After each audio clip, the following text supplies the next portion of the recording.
बिस्मिल्लाहिर्रहमानिर्रहीम अस्सलाम वालेकुम नाज़रीन। कुछ दिन पहले मैंने आपको एक वीडियो बनाकर दी थी जिसके अंदर मैंने आपको ये बताया था कि रशिया ने किन वजूहात की वजह से अपना SU-75 भारत को ऑफर किया है। अब एक खबर निकल कर सामने आई है कि अगर रशिया से भारत ने SU-75 नहीं खरीदा तो उसके बाद रशिया इस प्रोजेक्ट का क्या करेगा, क्या इस प्रोजेक्ट को बंद कर दिया जाएगा। और दूसरी खबर ये है, क्या पाकिस्तान एयरफोर्स फ्यूचर में रशिया से SU-75 हासिल करेगी और क्या रशिया चाइना को SU-75 की टेक्नोलॉजी फराहम कर सकता है। इन्हीं खबरों की डिटेल में आपके साथ इस वीडियो के अंदर शेयर करने वाला हूँ। देखें, रशिया ने जब अपना MiG-21 बनाया, दुनिया के काफी सारे ममालिक ने उसको खरीदा, लेकिन उसके बाद रशिया ने कोई भी सिंगल इंजन फाइटर जेट नहीं बनाया, जिसकी वजह से जब MiG-21 रिटायर होते गए, उनकी जगह दूसरे फाइटर जेट्स लेते गए जो कि रशियन मेड नहीं थे। लेकिन अब भी काफी सारे ममालिक MiG-21 को इस्तेमाल कर रहे हैं और वो इस वक्त जितने भी 4th जनरेशन के फाइटर जेट्स मौजूद हैं उनको अफोर्ड नहीं कर सकते। उसके अलावा 5th जनरेशन फाइटर जेट्स जो दुनिया के अंदर मौजूद हैं वो 3 ही मौजूद हैं जो कि ऑपरेशनल हैं, लेकिन अगर उनको हासिल करना है आपने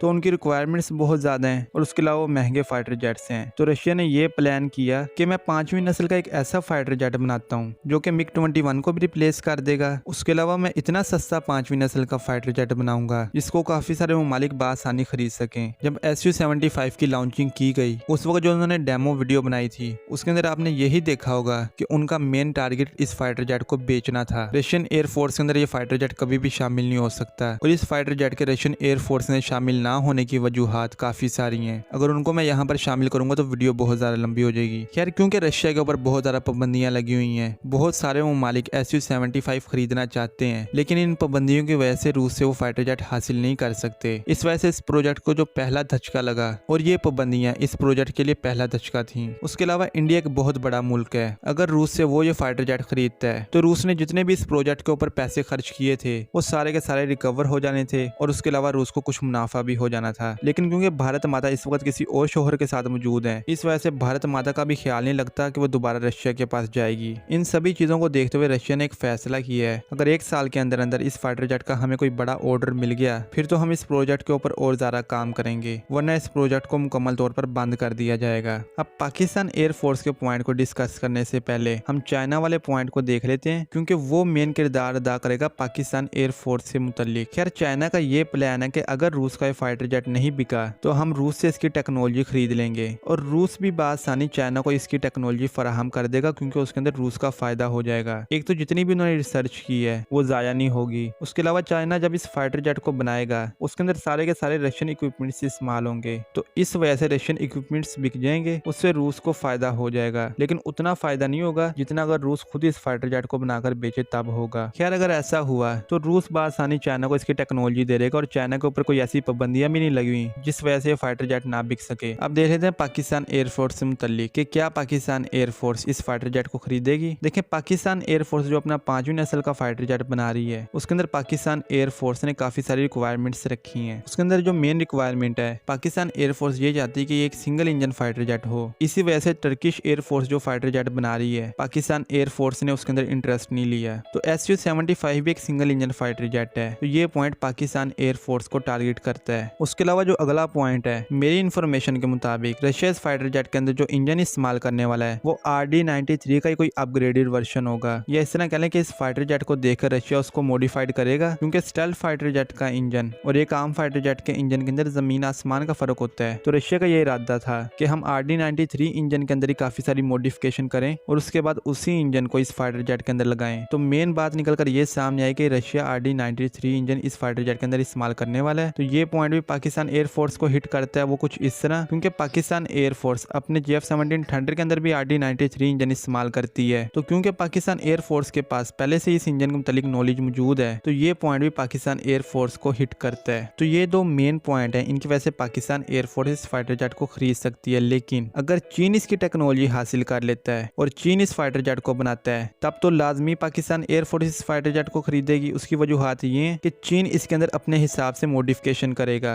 और चाइना की ये कोशिश होगी कि इसके अंदर जो रडार लगेगा वो हमारा अपना बना हुआ हो और उसके अलावा चाइनीज वेपन्स इस फाइटर जेट के साथ इंटीग्रेट हों। तो अगर इस तरह हो जाता है, चाइना इसकी टेक्नोलॉजी हासिल कर लेता है, तो मैं ये कह सकता हूँ कि अगर ये सारा कुछ हो गया और चाइना ने इस फाइटर जेट की टेक्नोलॉजी हासिल कर ली तो 99% चांसेस हैं कि पाकिस्तान एयरफोर्स इस फाइटर जेट को खरीद लेगी। उसके बाद पाकिस्तान एयरफोर्स का जो अपना फाइटर जेट बन रहा है उसका क्या होगा वो तो मैं भी नहीं कह सकता, क्योंकि ये तो सिर्फ मैं आपके साथ वो डिटेल शेयर कर रहा हूँ जो निकलकर मेरे सामने आई है। खैर, अगर ऐसा हो जाता है तो इससे रशिया का भी फायदा और चाइना का भी फायदा है, और अमेरिकन मार्केट जो इस वक्त छा गई है पूरी दुनिया के ऊपर उसको अच्छा खासा झटका लगेगा, और चाइनीज मार्केट इस वक्त दुनिया के ऊपर छा जाएगी, क्योंकि रशिया इस फाइटर जेट को बहुत कम कीमत के ऊपर दुनिया को फराहम करना चाह रहा था। तो चाइना का भी मेन टारगेट यही होगा कि इसकी कीमत कम हो, और इतनी कम हो कि चौथी नस्ल का जो लड़ाका तैयार है या तो उसके बराबर हो या उससे भी कम हो। तो अगर चौथी नस्ल के फाइटर जेट के पैसों के अंदर आपको पांचवी नस्ल का फाइटर जेट मिल जाए तो कोई भी अक्लमंद पांचवी नस्ल के फाइटर जेट को नहीं छोड़ेगा, वो उसी को खरीदेगा। खैर ये जो डिटेल्स मैंने आपके साथ शेयर की हैं, मैं अपनी हर वीडियो के अंदर आपको एक बात बताता हूँ कि मेरी बात कही हुई पत्थर के ऊपर लकीर नहीं है। जो न्यूज निकल कर सामने आई है उसका एनालिसिस मैंने किया है, वो मैंने आपके सामने पेश किया है, और डिटेल्स भी मैंने सारी आपको बता दी हैं। अब आने वाला वक्त ही बताएगा कि ऐसा होता है नहीं होता है। लेकिन खैर जो न्यूज मैंने आपके साथ शेयर की है, एक माह के अंदर अंदर ये आप देख लीजिएगा कि काफी सारी न्यूज एजेंसीज इसको ब्रेक करेंगी, और जो कॉपी कैट्स हैं